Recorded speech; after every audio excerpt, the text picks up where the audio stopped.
Começamos mais um mês, já estamos chegando ao final do ano, quase, e nesse mês de setembro, conversando com os pastores, nós decidimos usar estes 5 domingos de setembro que nós teremos para revisitar os 10 mandamentos, poder olhar para esses textos, essas leis, como até mesmo é descrito por alguns estudiosos, como esse decálogo, como uma maneira para nós aprendermos a entender mais o próprio caráter de Deus. Tenho entendido que muitas vezes as leis, elas mais do que uma força pedagógica para nos ensinar o certo e errado, as leis elas têm um caráter de nos mostrar quem é Deus, como Deus deseja se relacionar conosco. E a partir dessas leis, nós também começamos a perceber o quão distante nós estamos de um relacionamento genuíno com Deus.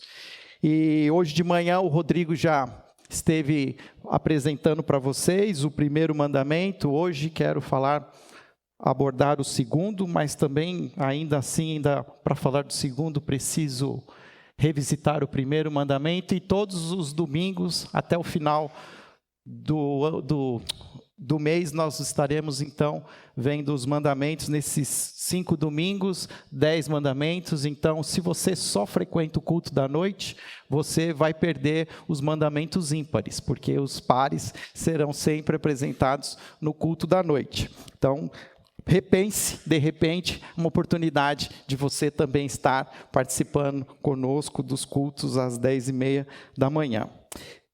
Quando nós falamos nos 10 mandamentos, ultimamente isso tem sido até muito midiático. Muitas vezes, alguns de vocês vão se lembrar, os mais recentes, da própria novela da Record, ou até depois do filme que a Record produziu e colocou nas telas do cinema. Há outras versões, mas vocês sabiam que eu também já conheci o Moisés de verdade?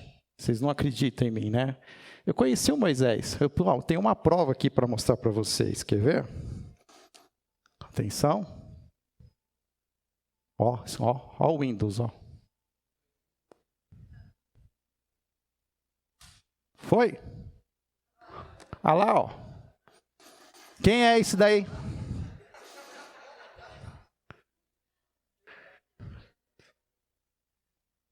Há 10 anos atrás eu pude visitar o museu da Madame Tussauds, em Hollywood. E lá tinha vários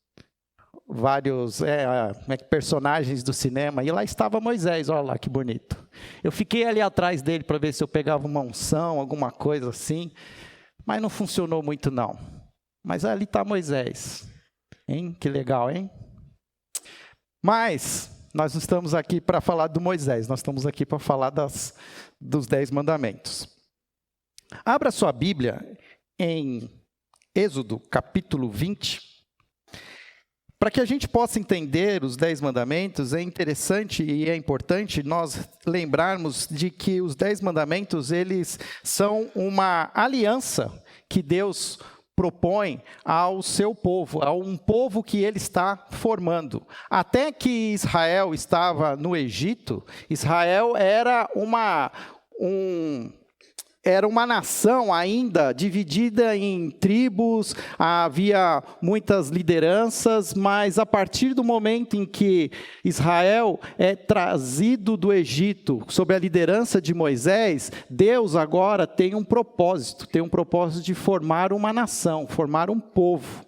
E para a formação desse povo, interessante como Deus ele se propõe a fazer uma aliança. Então você está em Êxodo capítulo 20, versículo 1, nós vamos ver ali os 10 mandamentos, mas interessante nós olharmos para aquilo que acontece antes no capítulo 19. No capítulo 19, nós vamos olhar o texto a partir do versículo 4. E ali nós vamos ver que Deus, já conversando com Moisés, já depois de ter tirado eles do Egito, agora eles estão perto ali do Monte Sinai, e Deus então propõe uma aliança com o povo. O versículo 4 diz assim, capítulo 19, versículo 4. Vocês viram o que eu fiz ao Egito e como os transportei sobre as asas de águias e os trouxe para junto de mim.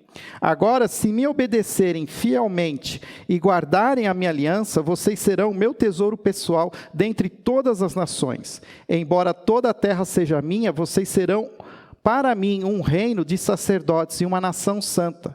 Estas são as palavras que você dirá aos israelitas. Ou seja, Deus então, com a mediação de Moisés, Deus propõe uma aliança com esse povo que acabou de ser liberto do Egito.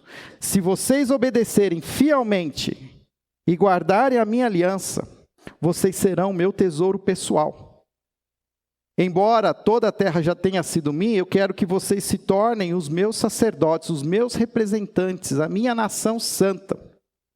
Havia uma proposta que tem a ver com aquilo que muitas vezes a gente até ouve na escola e aprende sobre a era medieval, que tinha os reis e tinha os vassalos. O rei propunha uma aliança com as pessoas que viviam em torno do reino e faziam com eles um acordo, uma proposta. O rei faz uma aliança, vocês se dedicam a mim, vocês continuam vocês se tornam os meus súditos, vocês se comprometem com a minha causa, e eu, em contraproposta, eu protejo vocês, eu não permito que o inimigo destrua vocês, eu vou construir um castelo aqui, então quando acontecer qualquer coisa, vocês podem entrar nesse castelo, podem se proteger, e enquanto isso, vocês têm essas terras que são minhas, mas eu deixo que vocês produzam, contanto que vocês paguem os impostos, ou seja, a mesma ideia é que Deus está de alguma maneira propondo aqui para Israel agora, dizendo o seguinte: eu já provei quem eu sou para vocês, eu provei que eu sou esse Deus, Deus sobre todas as coisas, enviei 10 pragas, e a última, matei os primogênitos, para que vocês entendessem que eu sou Deus. Eu abri o mar vermelho, eu tenho poder sobre todas as coisas. Então, se vocês se submeterem a mim, se vocês se prostrarem diante de mim, se vocês guardarem essa aliança, eu prometo que eu serei o Deus de vocês. Eu estarei sobre vocês. E o que acontece é que Moisés, o versículo 7, diz que Moisés volta e convoca todas as autoridades e expõe o que o Senhor havia mandado. E no versículo 8, há uma resposta de Israel. O povo todo respondeu unânime: faremos tudo o que o Senhor ordenou. Este versículo, ele é chave para que a gente entenda os 10 mandamentos, porque quando a gente estuda os 10 mandamentos, parece que os 10 mandamentos são umas regras que nós precisamos cumpri-las. Mas, na verdade, os 10 mandamentos fazem parte não de apenas regras, mas de uma aliança onde existem contrapartidas. Quando eu me casei com a Daniela, nós trocamos votos. Nós fizemos votos de uma aliança de fidelidade, de respeito, de amor. Não é uma aliança onde somente um promete algo para o outro e o outro se torna de alguma maneira livre de qualquer voto. Mas o que Deus estava propondo é exatamente isso, uma aliança onde existem contrapartidas. Vocês se submetem a mim e os meus preceitos, aos meus propósitos, e eu serei com vocês, eu serei o Deus de vocês, eu os guardarei, os protegerei, vocês se tornarão os meus representantes na terra. E o povo aceita, o versículo 8 diz que unanimemente todos responderam: faremos tudo o que o Senhor ordenou. Então, a partir disso, o capítulo 20, nós então vamos ter o momento em que Moisés então deixa o povo, sobe até o Monte Sinai, e ali lhe é revelado esses mandamentos que se tornam, na prática, 10 mandamentos. E nós podemos então lê-los agora, a partir do verso 1 do capítulo 20. E Deus falou todas estas palavras: Eu sou o Senhor, o teu Deus, que tirou do Egito, da terra da escravidão. Não terás outros deuses além de mim. Não farás para ti nenhum ídolo, nenhuma imagem ou qualquer coisa do céu, na terra ou nas águas debaixo da terra. Não te prostrarás diante deles, nem lhes prestará culto, porque eu, Senhor, o teu Deus, sou o Deus zeloso, que castiga os filhos pelos pecados de seus pais até a 3ª e a 4ª geração daqueles que me desprezam. Mas trato com bondade até 1000 gerações aos que me amam, obedecem aos meus mandamentos. O texto continua, os mandamentos eles vão ser descritos a partir daqui desse texto, mas nós vamos nos ater somente até o versículo 6. Os primeiros 4 mandamentos, eles são mandamentos que estão ligados estritamente com o relacionamento entre o povo e o seu Deus. A partir do 5º mandamento, há uma mudança de direção. Não é mais uma direção vertical de relacionamento com Deus, mas uma direção horizontal de um relacionamento com os outros. Mas nós precisamos começar a entender isso a partir do 1º mandamento. Quando Deus começa a descrever esses mandamentos, essa aliança, como Ele deseja que o povo siga a Deus, Ele ainda traz uma primeira lembrança. Eu sou o Senhor, o teu Deus, que te tirou do Egito. Ou seja, quem fala com vocês não é um Deus qualquer, mas é o Deus que se provou Deus acima de todos os deuses. Todos aqueles deuses que, com todos aqueles nomes egípcios que vocês conheceram, não são deuses capazes de serem como eu, pois eu venci o confronto com o faraó. Lembrando a ideia que o faraó é a representação da divindade. Quando nós pensamos na religião no Egito, o faraó era considerado o próprio Deus egípcio. E Deus luta, humanamente falando, com esse faraó, e se mostra um Deus acima de todos os outros deuses. Então, ele traz essa primeira lembrança. E a partir daí, então, vem o 1º mandamento. Não terás outros deuses além de mim. Rodrigo já falou hoje, de manhã, sobre isso. Mas nós precisamos entender que Deus exige de nós exclusividade. Se queremos nos relacionar com esse Deus, é exigido de nós exclusividade. Deus não quer repartir a sua adoração com nenhum outro Deus. E nós precisamos entender isso a partir até mesmo do nosso dia a dia, da nossa vida. Eu entendo que muitas vezes, como muitas vezes estamos acostumados com esse texto, nós falamos assim, mas nós já somos... Nós sabemos que Deus é o único Deus, nós somos cristãos, nós já cremos nisso, mas no nosso dia a dia nós vamos, muitas vezes, abrindo mão dessa adoração exclusiva a Deus e começamos a abrir brechas para termos outros deuses ao lado de Deus. Nós começamos a cultuar pequenos deuses, semideuses, e começamos a colocá-los com tanta importância quanto o próprio Deus. E eu preciso aprender a entender a primazia, a exclusividade de Deus, até nas pequenas coisas. Porque quando Jesus nos ensina que nós, quando queremos orar diante de Deus, que depois Jesus nos ensina que é Pai, nós buscamos o quarto, fechamos a porta. Se eu fosse escrever de novo esse versículo, eu ia dizer assim, você entra no seu quarto, deixa o celular do lado de fora, fecha a porta do seu quarto e ora ao seu Pai que te vê em secreto. Quando nós estamos diante de Deus, Deus deseja de nós 100% da nossa atenção. Por isso que nós falamos, vale a pena revisitar esse mandamento, porque Deus é o mesmo Deus de ontem, É o mesmo Deus hoje, é o mesmo Deus amanhã. E Ele continua pedindo que nós não tenhamos outros deuses diante dEle. E parece que nós ainda não aprendemos. Nós continuamos agregando outros semideuses ao lado desse Deus. Nós não entendemos o quão é importante separarmos tempo e dedicação para uma adoração exclusiva a esse Deus. E isso tem a ver com a nossa vida. Será que nós estamos colocando Deus acima de todos os deuses? E isso fica mais claro quando eu vou para o segundo mandamento. Porque o segundo mandamento, ele serve como uma derivação de não terás outros deuses além de mim. Quando ele diz lá, não farás outros deuses para ti.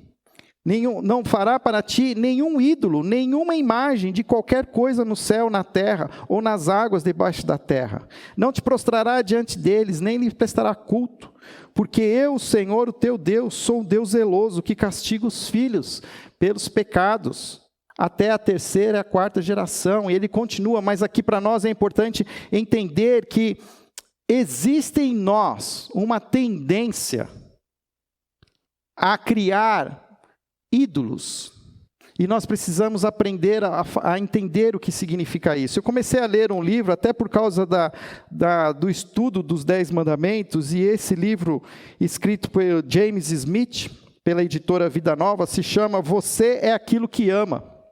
E ele diz aqui o poder espiritual do hábito, mas olhando o primeiro capítulo, eu entendi algumas coisas que me ajudam a entender o porquê Deus faz tanta questão de enfatizar que nós não podemos ter nenhum ídolo, porque, de novo, nós vivemos já no século 21, já há uma história de fé cristã, que muitas vezes nós vamos dizer assim, mas isso é uma coisa que eu não tenho problema, eu não tenho ídolos, eu não tenho imagens, eu não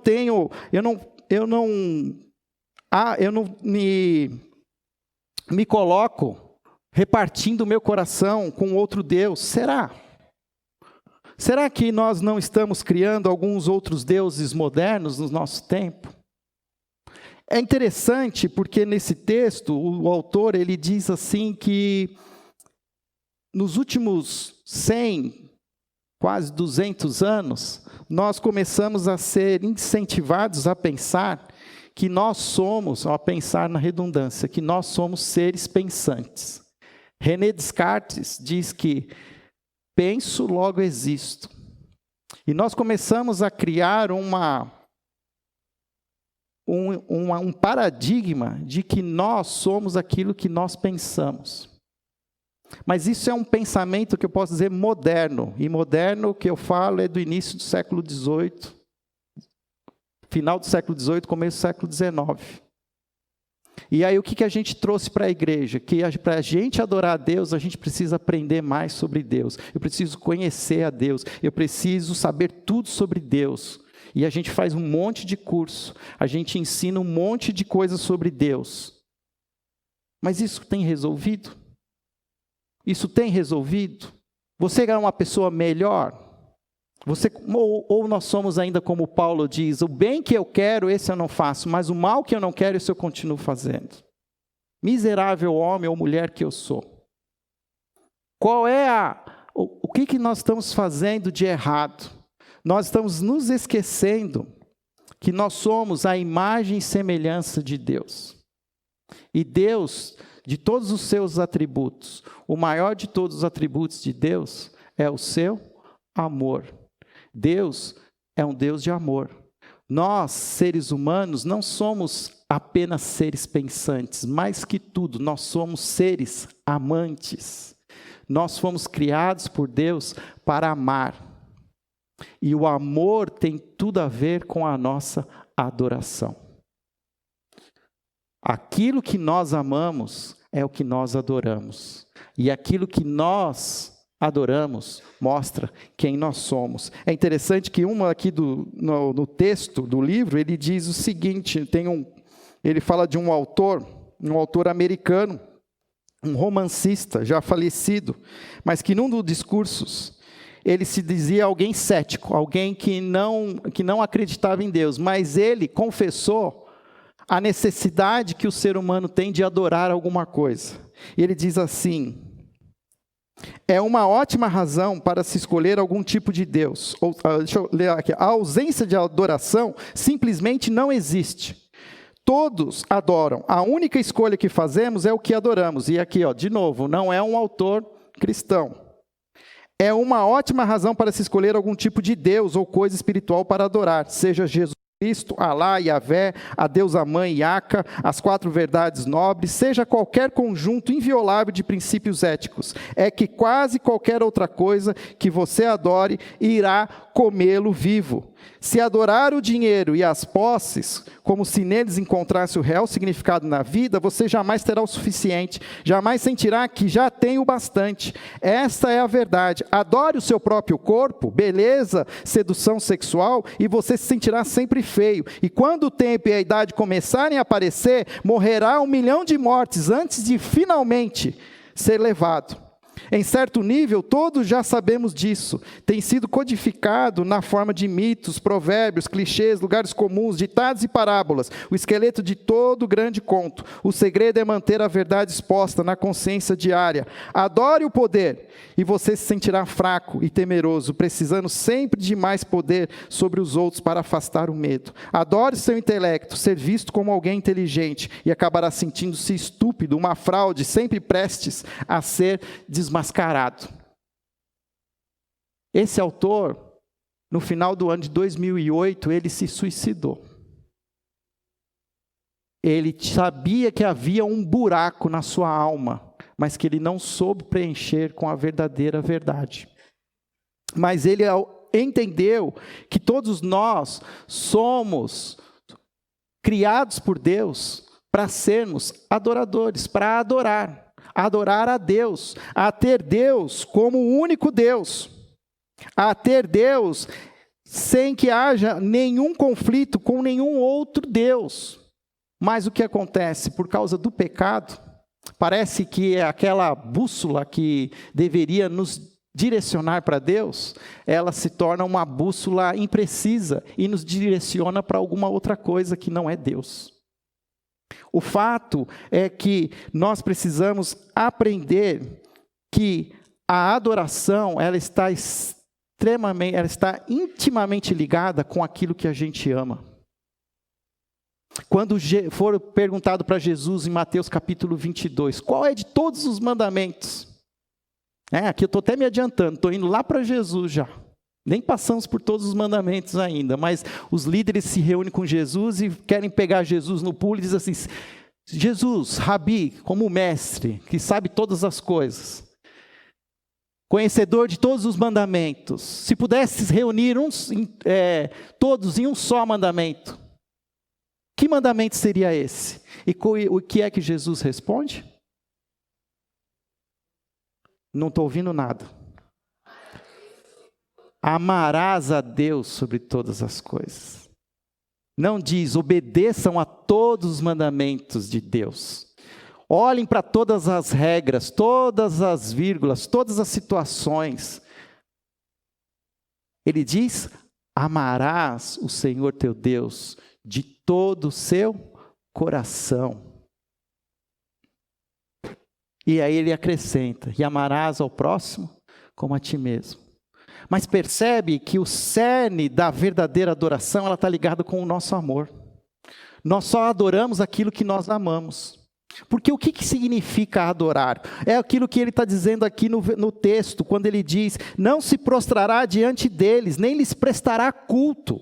Toda adoração é uma prostração. Toda adoração é você se submeter a algo que você entende que é superior a você. Quando você presta culto, você está entregando a sua vontade, está entregando os seus desejos, está entregando os seus sentimentos diante de algo que você considera superior a você. E tudo aquilo para qual você se dobra, que você se rende, se torna o seu Deus. E muitas vezes, nós que já estamos muitas vezes caminhando dentro já do Evangelho, nós estamos sem perceber criando outros ídolos que não são os ídolos, como no tempo do Egito. como nos tempos antigos. Mas nós temos criado outros rituais, nós temos criado outras liturgias paralelas à nossa adoração, ao nosso culto a Deus. Você já percebeu como tem sido cada dia mais difícil nos reunirmos em comunidade para prestar culto a Deus? Como o domingo tem se tornado um dos dias mais competitivos para que nós possamos nos reunir em comunidade para prestar culto, a nossa adoração a Deus. Sempre tem algo que conflita com a gente no domingo. E todo domingo nós vamos ver que existem adoradores de todas as coisas no domingo. Acabei de voltar de Serra Negra e estava acontecendo em Águas de Lindóia o encontro dos proprietários de Dodge. O motor Mopar, V8, aquele bonitão, todo mundo na rua assim saindo. E quando é domingo, é dia de adorar aquelas máquinas. Domingo é o dia que os corredores se unem naquelas suas corridas de rua, porque aquilo é que eles amam. E nós não estou dizendo que eles não amam, eles fazem porque eles são obrigados. Não. E nós vamos ver que cada um de nós acaba, de alguma maneira, se tornando sensível a alguma outra coisa. E se nós não prestarmos atenção, nós começamos a direcionar nosso coração para todas essas coisas. Porque quando nós adoramos de fato aquilo que nós amamos, nós encontramos inclusive agenda para colocar. Porque nós precisamos colocar aquilo na nossa agenda. Aquilo que nós adoramos está na nossa agenda. O fato é que nós estamos esquecendo de quem é Deus. O Deus que é zeloso e que é ciumento. O texto ele continua, o mandamento diz que ele não se curve diante deles, nem os adore, pois eu, Senhor, seu Deus, sou um Deus zeloso. E aqui por trás da ideia de zeloso, tem um princípio que para nós hoje se tornou muito negativo, que é o sentimento de ciúmes. Mas o texto ali diz assim que Deus, ele fica enciumado toda vez que nós nos desviamos da nossa face diante dele para nos dobrarmos diante de outras coisas. Coisas muito simples, até mesmo coisas que poderiam ser dignas. Mas quantas coisas hoje têm tomado o nosso coração? Tem feito de nós, muitas vezes assim, nos escravizado. Por isso que Deus não tolera a idolatria. O que é a idolatria? É a nossa prática de adorar algo que não seja o próprio Deus. Muitas vezes eu converso com a minha mãe, e às vezes assim, nas nossas conversas, eu falo assim, nossa mãe, eu adoro aquela comida que a senhora faz. Ela fala assim, não, filho. Adorar somente a Deus. Até me dá um corte, né? Mãe, para, eu sou seu filho. Mas de certa maneira ela tem razão. Que nós precisamos começar a pensar até naquilo que sai da nossa boca, porque fala, adoro. Cuidado com esse seu adoro. Ah, Fábio, mas não. Mas aqui não sou eu, é Deus. Deus é ciumento, ó. Ele está falando. E nós precisamos prestar atenção. Sabe aquela briguinha de namoro? Que um fica até vendo assim com o outro, quer que eu ouvi, eu gosto de você, e o outro fala, e não quer ouvir mais o gosto, mas quer eu te amo, e aquele eu te amo não vem, e você fica, eu gosto. Parece que a gente fica assim com Deus. Deus, você sabe que eu gosto muito de você, mas Deus não quer ouvir eu gosto muito, Deus quer ver eu te amo. E eu te amo é tudo, é entregar tudo. Pensa de novo na própria aliança do matrimônio. Ninguém entra num casamento desejando se entregar pela metade, entregar só uma parte. Mas quando nós entramos numa aliança de casamento, nós estamos colocando todas as nossas coisas em comum acordo com quem nós estamos aliançando o nosso casamento.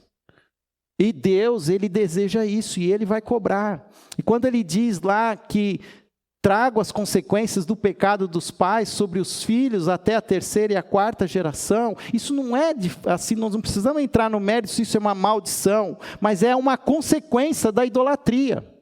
A idolatria, ela tem profundas feridas que trazem principalmente na família. E é interessante, porque eu comecei a pensar sobre isso, até sobre as coisas que eu gosto, que eu adoro. O quanto isso influencia os meus filhos. O quanto as coisas que muitas vezes eu não coloco toda a minha força em Deus e eu coloco em outras coisas, está de alguma maneira mostrando para o meu filho o que de fato eu adoro, o qual eu presto culto. E eu tenho que tomar cuidado, nós pais precisamos ter cuidado, porque não adianta a gente querer ensinar os nossos filhos a amar a Deus. Eles só amarão a Deus se eles nos verem amando a Deus.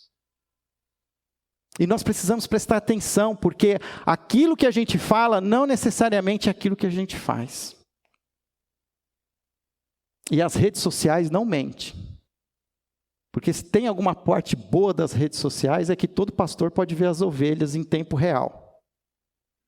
E a gente está vendo o que o povo está adorando. Nós ficamos orgulhosos dos nossos filhos, gostando das coisas que a gente gosta, que não está errado, gente, mas eu não vejo a gente também falando assim bem dos nossos filhos. Olha, meu filho foi o primeiro a acordar e chamar todo mundo para ir para a igreja. Eu nem queria vir, mas o meu filho insistiu. Eu não vejo ninguém falar isso. Mas eu vejo a gente postando foto dos nossos filhos com a mesma camisa do time que nós adoramos.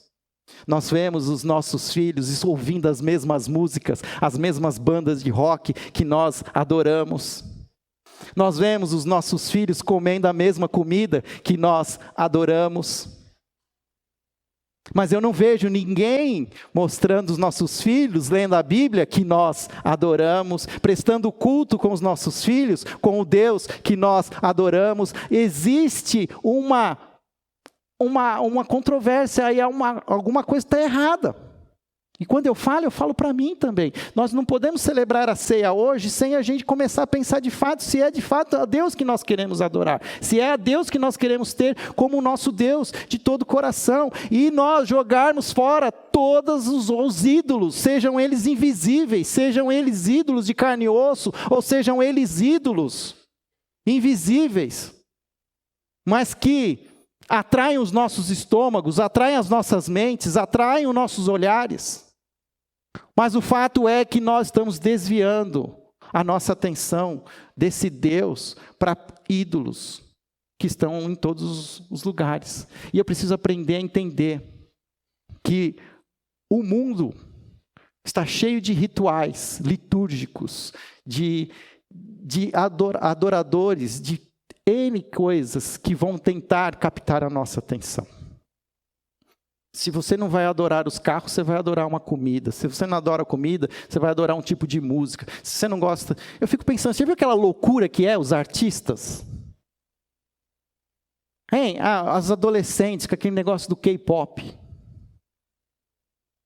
Aí eu olho aquilo lá não faz diferença nenhuma para mim. Mas aquilo lá faz diferença para alguns. Faz meninas e até alguns meninos investirem tempo, a vida, dinheiro.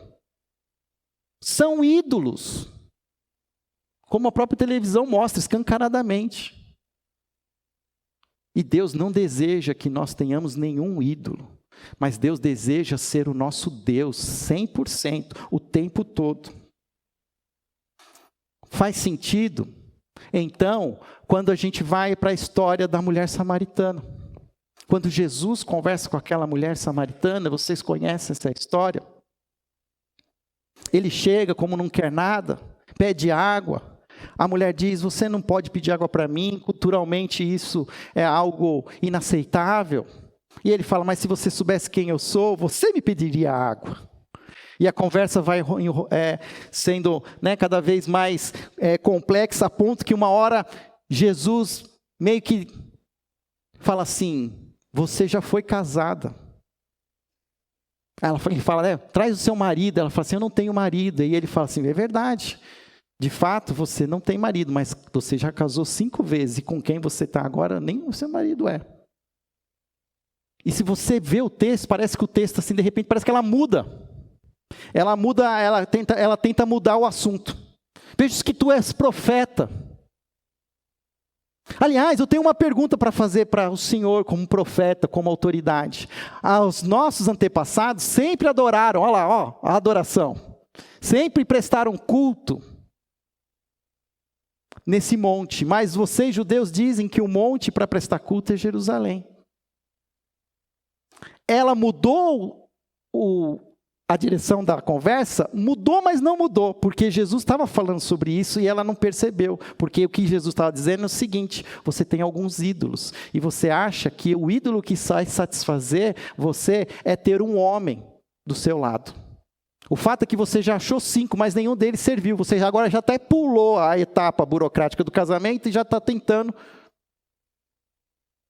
adorar, a se sentir satisfeita com essa outra pessoa.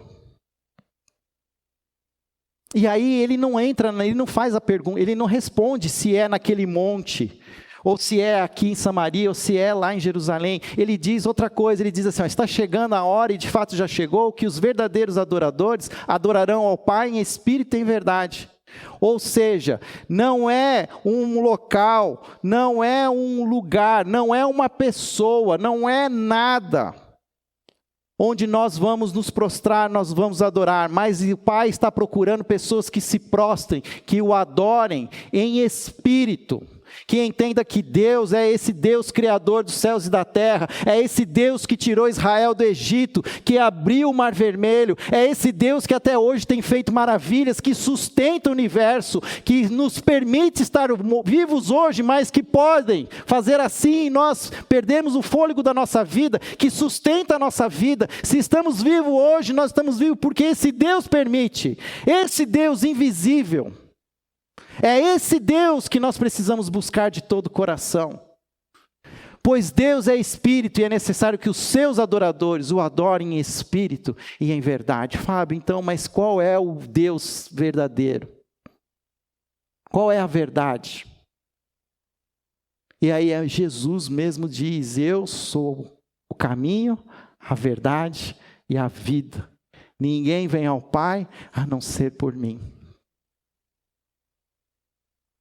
Interessante que não nos é permitido olhar para nenhum ser humano e dizer que ele é o nosso Deus. Mas Deus se permitiu se transformar num homem, num ser humano. E em Jesus, 100% homem, 100% Deus, se manifestou em espírito e em verdade. E pagou o preço do meu pecado. Propôs um ajuste de volta no nosso coração, na bússola que nos ensina que precisamos adorar algo.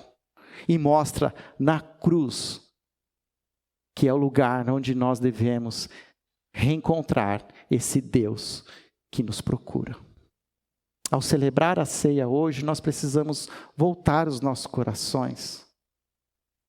Olhar para dentro de nossos corações, mais do que olhar para as nossas mentes. Eu quero, mais assim, olhar para os nossos corações, para as nossas entranhas, para aquilo que nos atrai, para aquilo que nos faz fazer loucuras, para aquilo que faz eu gastar o dinheiro que eu não tenho, para aquilo que faz eu ir para onde eu não posso, para aquilo que faz com que eu invista tempo que eu não tenho, mas para que eu estou dedicando, para a minha vida, as minhas posses. Eu tenho dedicado isso somente a Deus, de todo o meu coração, ou tenho alguns outros deuses com os quais eu tenho também permitido me relacionar?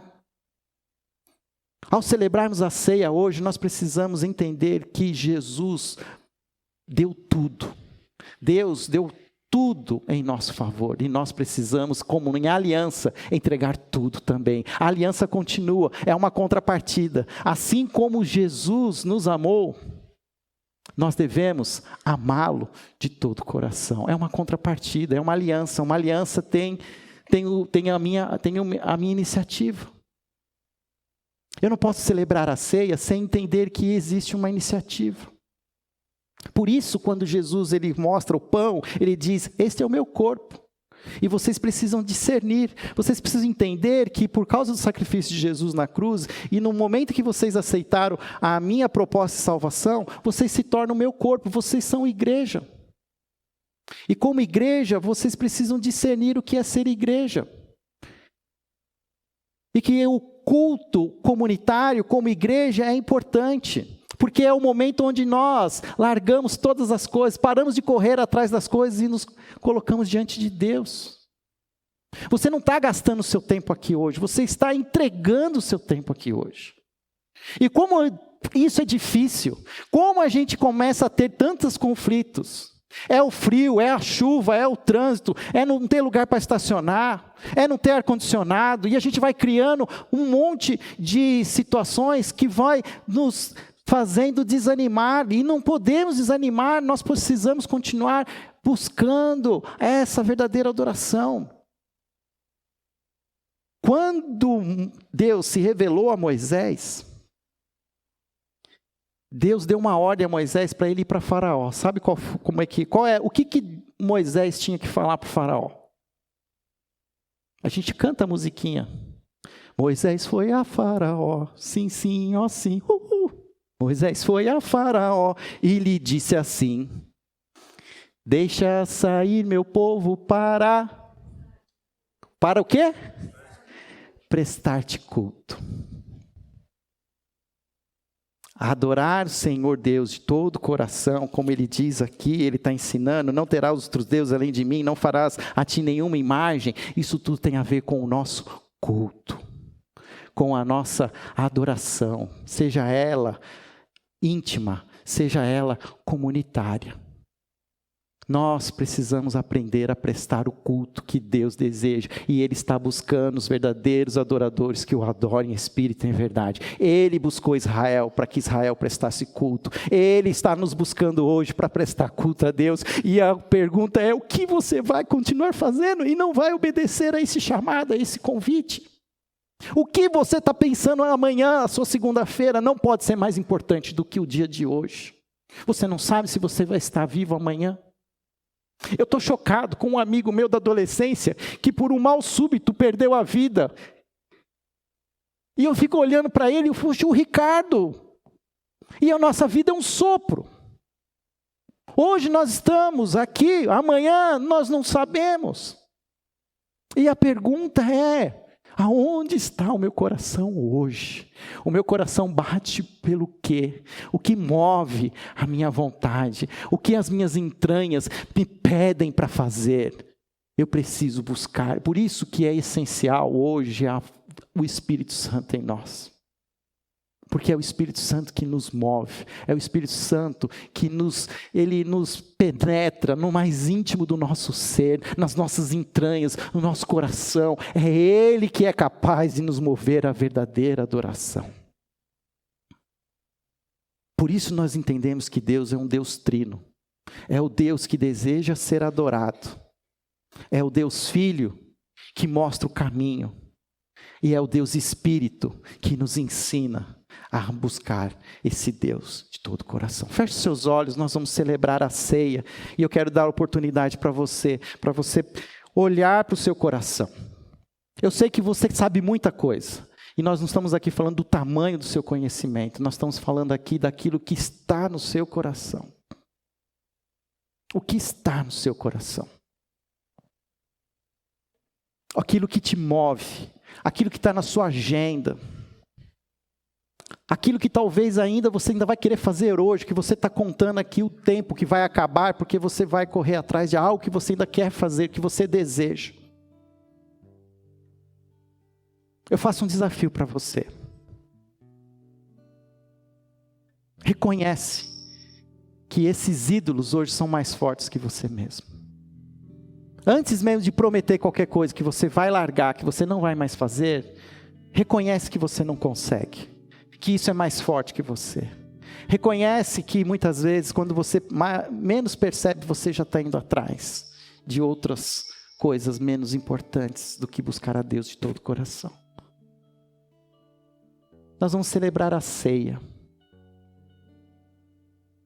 E a ceia é uma restauração da nossa aliança, é um memorial, Porque nós quebramos a aliança todos os dias, mas Deus nunca quebrou a sua aliança. E a aliança que Ele fez conosco é perfeita. Ela é feita com o sangue de Jesus derramado na cruz. E por causa desse sangue derramado na cruz, nós temos perdão e graça. Hoje é dia de se voltar o seu coração para esse Deus. Hoje é o dia de celebrar a ceia, buscando esse Deus de todo o coração. Porque Deus é Espírito e procura verdadeiros adoradores que o adorem em espírito e em verdade. Senhor, eu quero te agradecer por essa noite, pela oportunidade que o Senhor nos dá de podermos, ó Pai, celebrar a ceia do Senhor. Não como um ritual, mas como, ó Pai, um memorial, como um momento em que podemos reencontrar a Ti em espírito e em verdade. Relembrando o sacrifício de Jesus na cruz, relembrando a Tua iniciativa de nos buscar, pagando o preço pelo nosso pecado, entregando Jesus Cristo, para que pudéssemos ser redimidos, comprados. E Senhor, agora, ao celebrarmos a ceia, que possamos também, ó Pai, nos entregar a Ti de todo o coração, os nossos desejos, nossos pensamentos, que possamos realmente, ó Pai, entender aquilo que o Senhor nos ensina, como começamos a cantar: é o Teu nome, é o Teu reino, é a Tua vontade. Venha sobre nós, ó Pai, enche-nos com o Teu Espírito. Essa é a nossa oração, em nome de Jesus. Amém.